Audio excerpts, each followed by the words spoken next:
The Ulster Defence Association was set up in the early 1970s. It attracted huge membership, which publicly flexed its muscles in a series of marches through Belfast, a manifestation of their anger at both the IRA's campaign and the policies of the British government. But such displays were short-lived, and the organisation became smaller, though it had a number of leaders with high public profiles. In the last few years, they've all gone. Some, like John McMichael, murdered by the IRA, others sent to prison or expelled from within. There are new, tough young leaders in place who make a point of remaining anonymous. The room where they meet in the organisation's main headquarters is all they agreed to be filmed. Their rise coincided with an escalation of violence by loyalist terrorists. Earlier this year, 5 Catholics were shot dead in a Belfast betting shop by gunmen from the Ulster Freedom Fighters, the flag of convenience name for the terrorist activities of the UDA. Though there's not been a particularly high level of violence in the last few weeks, the UFF also recently murdered a young Catholic woman who worked in a chemist shop, from which she brought medicines to both Protestants and Catholics. It's the reckless and sectarian nature of UFF attacks, and even more conclusive evidence of its links to the UDA from the RUC's anti-racketeering squad, that have led the government review of the situation to conclude there's no difference between them.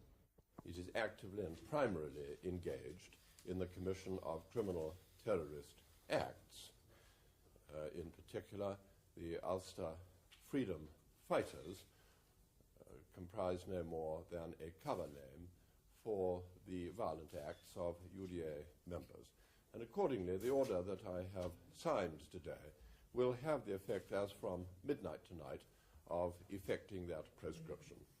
But unionists feel the government has double standards by not banning Sinn Féin.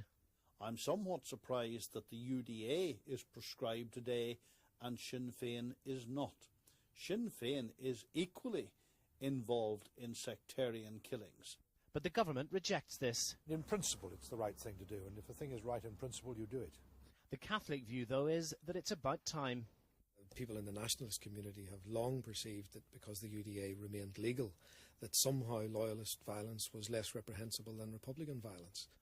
At the UDA's West Belfast headquarters on the Shankill Road this afternoon, there was a message for the government, and a statement from the organisation said it was not surprised and had geared its strategy for 2 years round such a move.